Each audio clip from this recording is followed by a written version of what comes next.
Hey, what do you say, Kraken fans? Your host of Locked On Kraken, Erica Lindsay Ayala, coming to you for another episode of Locked On Kraken. We thank you so much for making Locked On Kraken your first listen of the day. And because you've done that, I don't know if you've seen on social media, but someone sent me last week the chartable rankings for hockey podcasts, and Locked On Kraken was in the top 25. That is amazing. I'm so thankful that you've joined us here for this journey, and the best is yet to come.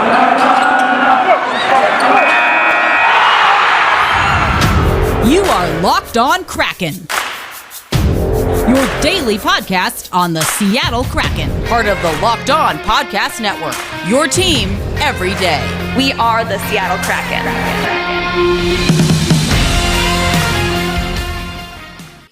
Hey, what do you say, Kraken fans? Welcome to another episode of Locked On Kraken. I am your host, Erica Lindsay Ayala. Now, today is Tuesday. We're going to bring you a pre-recorded interview with Tera Black. At the end of the episode, don't be alarmed. If you're watching on YouTube, you'll see an additional wardrobe change. But at the end of this episode, I want to give you an update about what's happening right here in Seattle during training camp and, of course, the preseason. But first up, our conversation with Tera Black.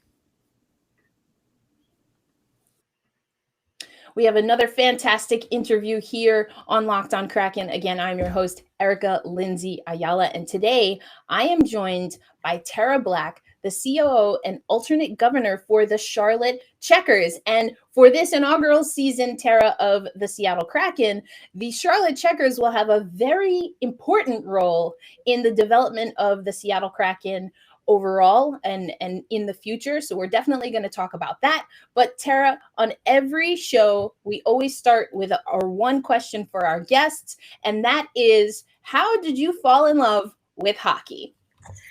Oh goodness, how could you not? I grew up in Northern California, which California doesn't sound necessarily like the hockey hotbed, right? But obviously it's grown since I was a kid, and I grew up in the Eastern Sierras, which is in a town called Mammoth Lakes, California, where there was more ice and snow than anything else. And so I grew up skating there. But it wasn't until later in life that I actually became interested in the sport.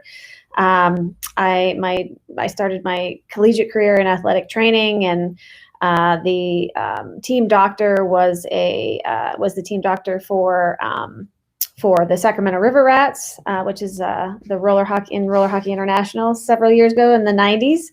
And he asked me to come out and help him out at practices and games and whatnot. And I interned under him. And from there, it was just kind of being around the sport and being around the game. It was easy to fall in love with.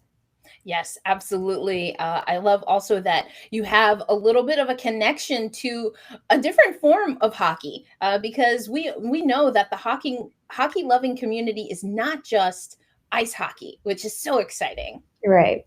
Yes, definitely. Yeah, for sure. And I wanted to go back to the River Rats just for a moment, because if I'm not mistaken, that's where you met your spouse. I did, yes. It wasn't until many years later that we actually recognized that there was something blooming there. Obviously, being a female in the sport, conflicts of interests abound. So I was very young. So yes, I met him there, and then several years later, our paths crossed again, and I guess you would say it was love at second sight. I love that. And the reason I wanted to mention your husband is because I understand that is a very hockey loving family. I've seen a few interviews where there might have been, you had to kind of show your chops as far as what you knew about hockey to enter the family proper. Yeah, they're from Calgary, John and Irene Black, and specifically my father-in-law. I mean, if you can't skate, it's like you can't talk, basically, right? So, and he's obviously a Flames fan and a hockey fan in general, and obviously raising Jamie and his brother Brendan, to wake up at 5 a.m. at the age of 3 to go pursue their hockey careers.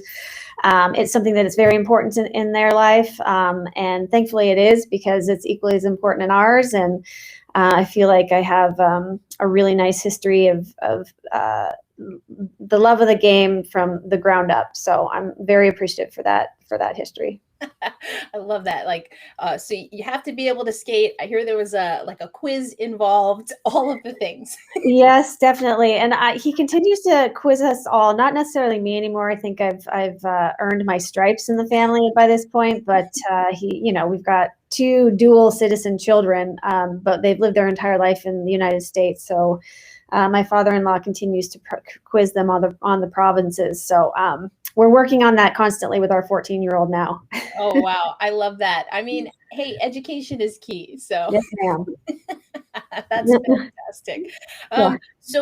So you mentioned this in passing, but I really would like to dive into this because, so Tera, you started, I guess, your career in sport, and your background comes from, athletic training and stuff like that. Mhm. But then you go on to blossom as an executive in hockey. So Mhm. you mentioned a little bit about that turning point and how you got connected to hockey. But when was it that you decided to embark on this journey to do media relations and now to be a chief operating officer of an AHL team? Yeah, I mean, sometimes in life things just happen, right? And you're in the right place at the right time. And I think like many young people coming out of high school and going into their college career, they don't know what they want to do, and that was the way it was for me. I did not take the traditional route. I did not graduate in 4 years. I worked the entire time I was going to school, so it took me longer. But I have always been, I love sports. I participated in high school sports. I participated in, a lot of different athletic activities my entire life. And I love that environment. And so being in a training room and in my early college years kind of lit a fire that, this doesn't feel like work, right? Like it just felt like constant fun, and you were contributing to the success of the athletes, even if you didn't have to be out on the field or the court or however that shook out. So, it was fortuitous that I came across. His name was Dr. Height in Sacramento, and the RHI at the time was this, brand new sort of conceptual way to play the game in the off season of traditional ice hockey. So it was very Larry and Nancy King created that league. It was all flights. It was very well run. It was just a lot of fun and gave the opportunity for teams and cities to have a type of hockey in the summertime. So, and it was in the 90s. It was just, all the logos and the colors and all of that just were very representative of that time period. And I would say I had so much fun doing that. And by virtue of being his sort of intern and, when the job came up, I jumped on that. And I think in any sports environment, there's always opportunities to do other things if you're willing to do them, even if you're not necessarily the best at them. And so, I somebody said, "Hey, can you plan the travel?" Sure. I mean, how hard can that be, right? Yeah, I can plan the travel. Hey, can you order the equipment? Yeah, let me just learn a little bit about the equipment, but yeah, sure, I can do that. And our equipment manager quit, and so I took on that role, and I learned so much about the game from the gear that protects you from it, basically. And so that was really fortuitous. And then, was basically doing so much of the operations for that team, and then went on to work for North American Roller Hockey Championships. And I traveled the United States and Canada putting on hockey tournaments. So I was really able to see the game from, the youth perspective. And then obviously meeting my husband, who is an ex-professional player himself, and watching the NHL and all of that thing. I just became, I fell in love with it. I happened to be a journalist in high school. I was in the Gold Pen, the school newspaper, and an knack for writing and PR, oddly. And so that served me really well when we moved to San Diego, and they needed a PR media relations person. I'm by nature very creative, and I love the marketing stuff, and that comes really naturally to me. So it kind of all just fell into place, not by design, but by happy coincidence. It was, I would say, serendipity along the entire course of my career. Wow, you say serendipity, and I think that's probably true. But I also gleaned from what you said that you took opportunities as they came. Yes, And ma'am. I Mhm. get the sense that you also are maybe even energized and excited by new opportunities and opportunities to learn, which is so cool. I love that. Yeah, no, absolutely. And I still am to some extent, not as much so, with women being much more involved and constantly trying to recruit more females into our game, into sports in general. And when I was coming up, I was definitely an oddity, being a female athletic trainer at the time, and just in that environment. So it was very important to me that I was reputable in my skills. And so a lot of it was self-taught. A lot of it was recruiting the intelligence of people that I knew to help me out and to make sure that I was credible. But yes, to your point, I never, ever, despite maybe lack of knowledge, ever said no to an opportunity. And I knew that if I just kind of had some confidence in my ability to pull it off, that it was going to be really valuable to me in the long run. And now here I am, and every single thing that I have done in my career plays an enormous role in what I do now. I love that. And to quote Jimmy Dugan from one of my favorite baseball movies, that's good advice. Yes, yes, yes, yes, yes. I mean, it's scary, right? Like, I mean, everybody's been in a situation. It doesn't sometimes come naturally. And what if I fail? And even with my staff now, like, I feel like failures are generally the best teachers, right? Mm. When you fail, you don't want to feel that way again. And so I look at those as big of an opportunity as I do my successes. So yeah, it's been an incredible ride. Hasn't felt like work.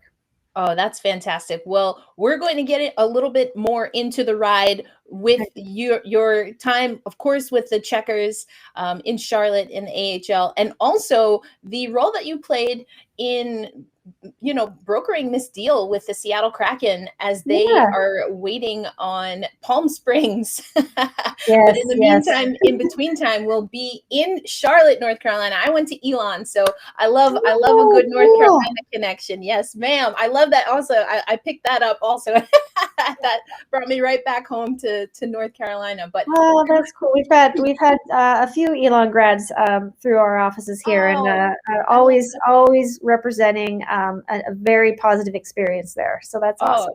Oh, love to hear it. Love to hear it. Well, we're going to get into all of that and perhaps a few things that your father-in-law can add to the hockey quiz that include you. So we're going to get into that coming up next on Locked on Kraken. Okay, sounds good.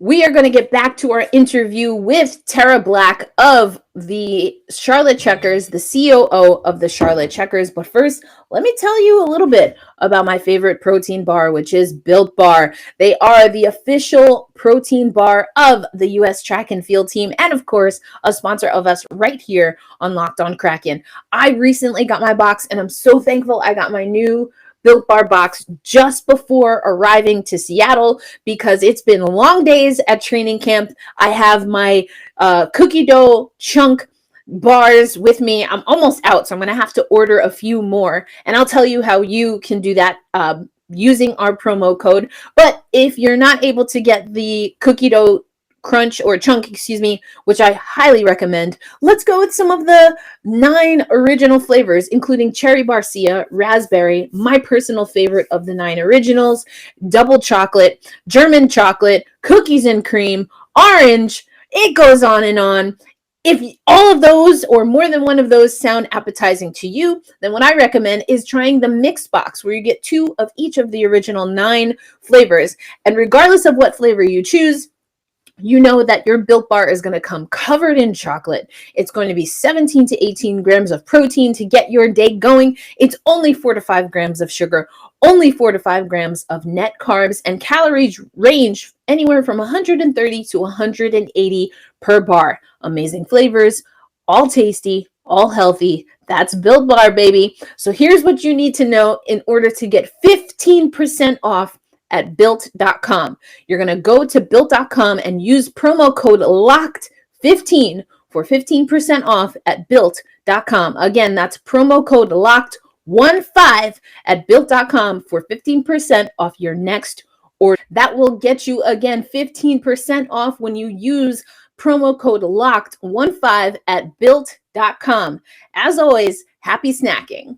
And while we have you, let's also talk about DirecTV Stream. Now, does this sound familiar? You've got one device that lets you catch the Kraken game live and another one that is streaming your favorite shows. You're watching sports highlights on your phone and you've got your neighbor's best friends log in for all the other stuff. Well, I want to tell you about a simple way to get your TV together, and that's through DirecTV Stream.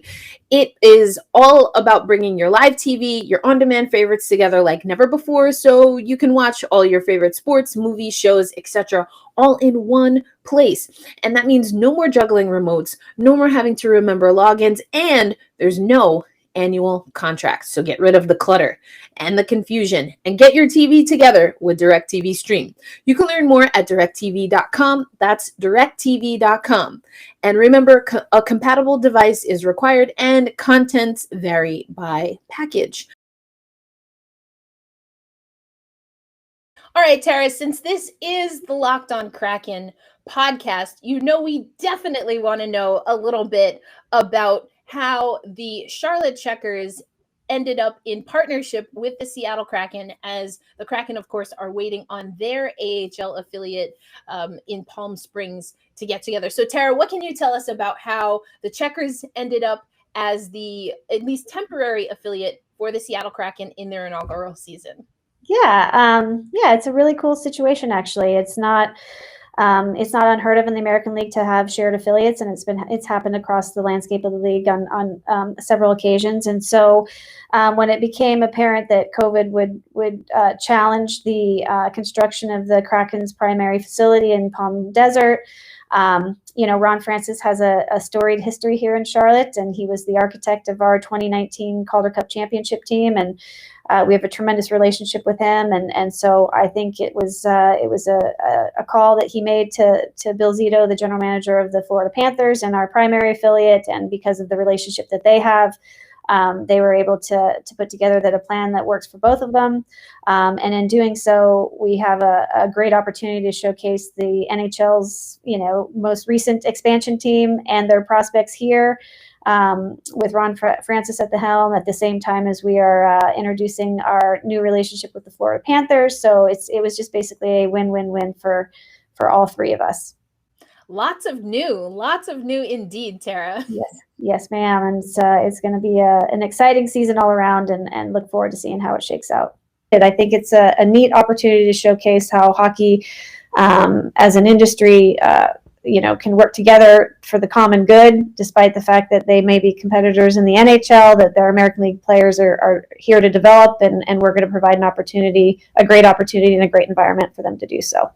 I love that, because again, right, there goes that serendipity that you talked about. Right. Comment in passing, but you also mentioned COVID-19, which we are still very much dealing with as far as how it impacts, of course, day-to-day life, but certainly how it impacts sport. And I would like to get into that a little bit, because you talk about, again, that affiliation changing and having to delay that. So now you have a new affiliation with Florida. Seattle is a new team. So there's a lot of new, Tara. There's a lot of new. So when it comes to your role, being able to manage business amid a global pandemic, what has that been like for you? And what do you think are some of the opportunities with all of this newness to maybe take a step forward after taking a few steps back because of COVID? Yeah, I mean, certainly every opportunity to learn is great. I think one thing in being in this type of business is not, even from day to day, things aren't the same as they were the year before, right? But from year to year, everything is different. There's never a season that plays out exactly like the season before. And so, none of us had any sort of playbook or instruction manual on how to get through a pandemic. And we have relied on not only our instinct, right, on how to do that, but also each other. And that is exactly what we're facing right now, is relying on an environment of professionals to put together a plan that makes sense, maybe not for for 10 years, but it makes sense for this year. And that's what Bill Zito and Ron Francis have done for their players for this season, and the Florida Panthers will kind of steer the ship, and the Seattle Kraken will be right along with them and working together on coaching and all of those things. So I don't have to worry about that side of it too much. Our hockey operations people do all that. From a business standpoint, and having a full season off. I mean, we were still here operating, but we didn't have to play the games and go through all of that. But it's been a long time, and so just logistically making sure that the ice is staying melted, or sorry, the ice is not melting and the ice is staying frozen, and all those things in a building that was built in the mid 1950s. So logistically and sort of that type of thing has to happen first, and then putting together a plan that provides the most safe and cautious environment, while at the same time providing an entertainment experience that people want to come to time and time again. It's challenging, but like I said, I think these are the types of situations where the cream rises to the crop, and you get some tremendously creative ideas. And I'm just happy that we're coming, hopefully, notwithstanding any other variant problems, we're coming out on the other side where our attendance should be decent, and hopefully it's going to be a fun year. Yeah, you say the cream rises, and certainly that has been the case for the Charlotte Checkers. You talked about 2019, and I understand that the Calder Cup just recently made its departure from the team and the players, but that was something that the Charlotte Checkers had been able to enjoy. So I'd love, Tera, to talk with you about what it takes to build that culture, to have from the top all the way down to the players and staff on the ice really be able to chase the ultimate goal as far as wins, losses, which of course is a championship. Yes, ma'am. It is. It's everybody pulling on the same side of the rope, from the people who manage the building all the way up to the general manager of the NHL team. Right. It's everybody believing in the same philosophy. It's everybody believing that you can.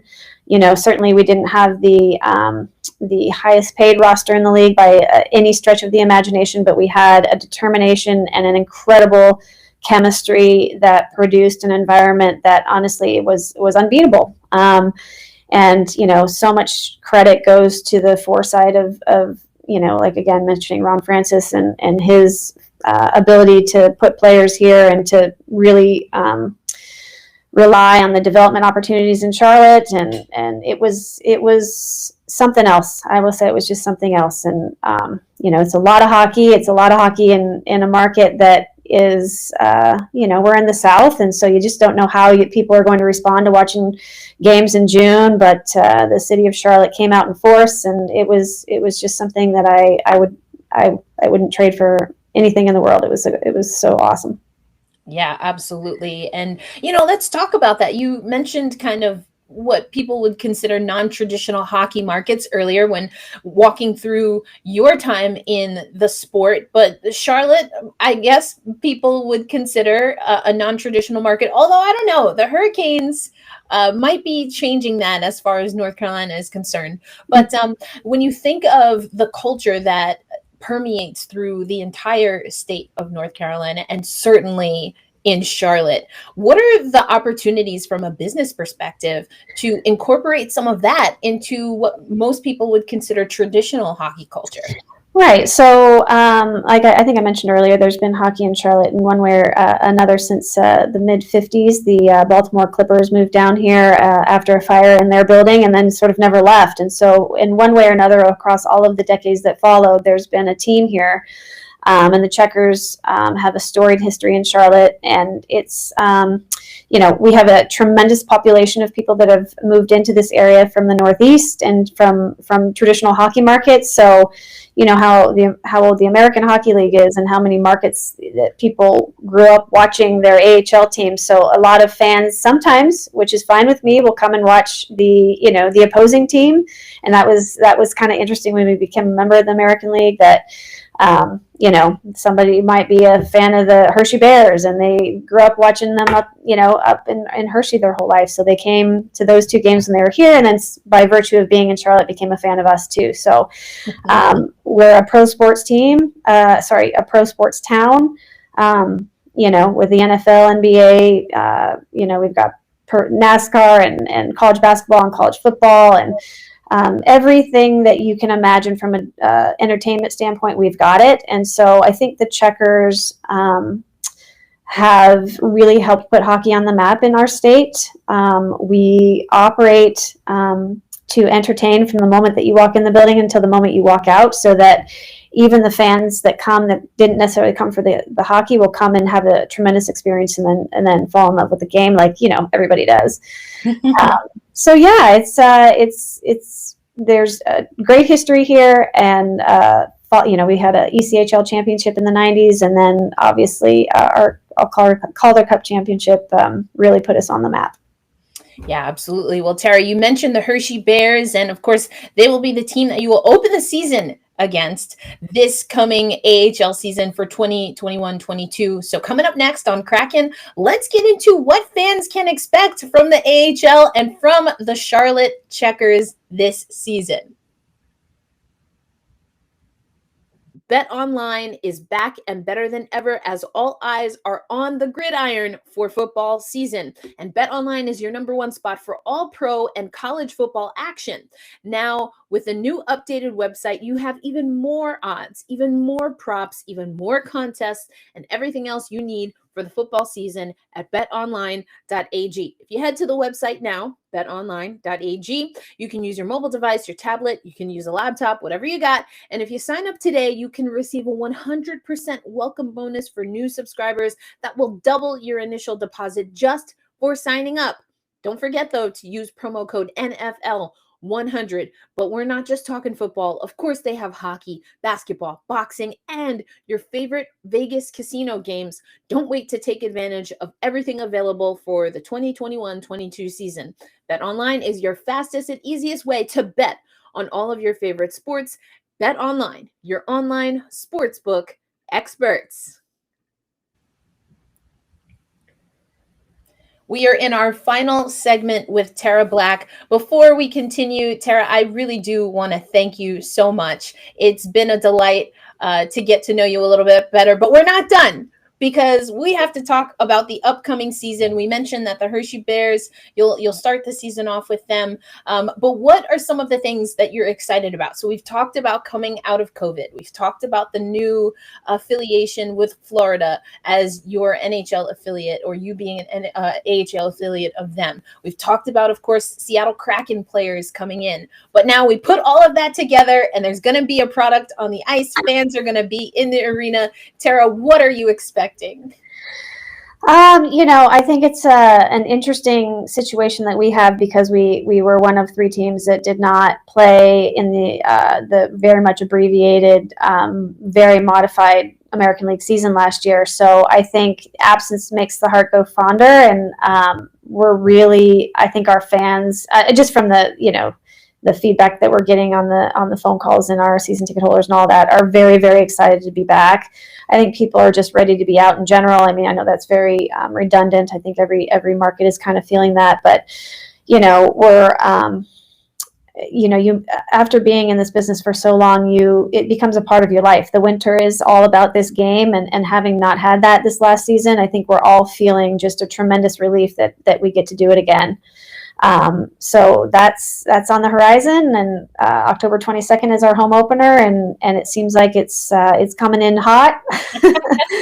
I feel like we're prepared. We have a smaller staff, and obviously we want to be extraordinarily cautious and make sure that we have a healthy environment here. And obviously with our new wonderful affiliation with the Florida Panthers, and now this partnership with the Seattle Kraken, it's a very exciting time for what we will see on the ice, and seeing prospects from both sides of the country is going to be really remarkable, and we'll definitely tell that story and how that develops. And what I hope our fans walk away with is the opportunity to watch these young men grow into future NHLers for both teams. I mean, I think that's what we are at the American League level. We are here to not only grow future NHLers, but also good, young, strong role models in every market. So hopefully our fans get to see that for both teams.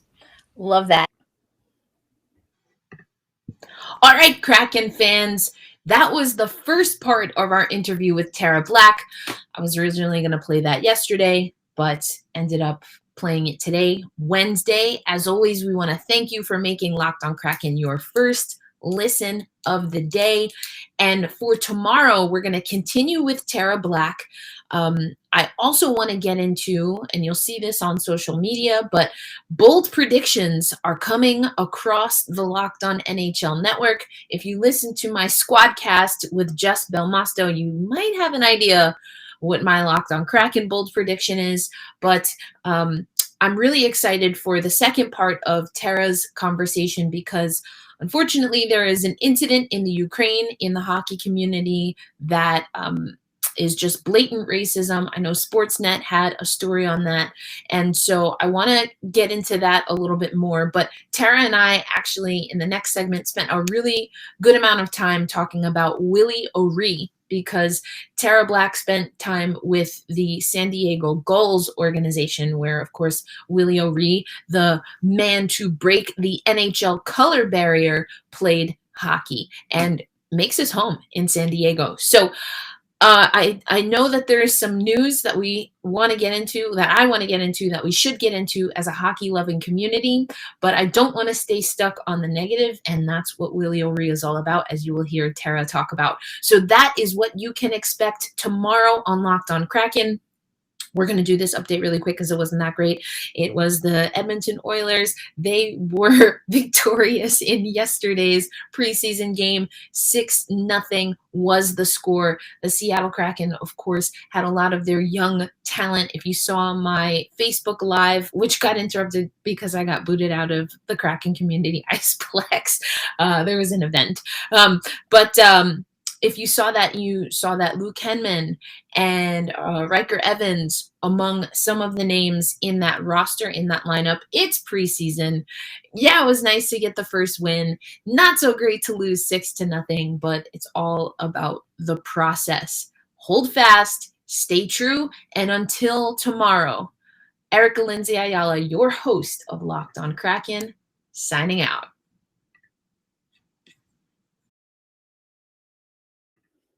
Betting on the National Hockey League doesn't have to be a guessing game if you listen to the new Locked On Bets podcast hosted by your boy Q and handicapping expert Lee Sterling. Get daily picks, blowout specials, wrong team favored picks, and Lee Sterling's lock of the day. Follow Locked On Bets podcast, brought to you by betonline.ag, wherever you get podcasts.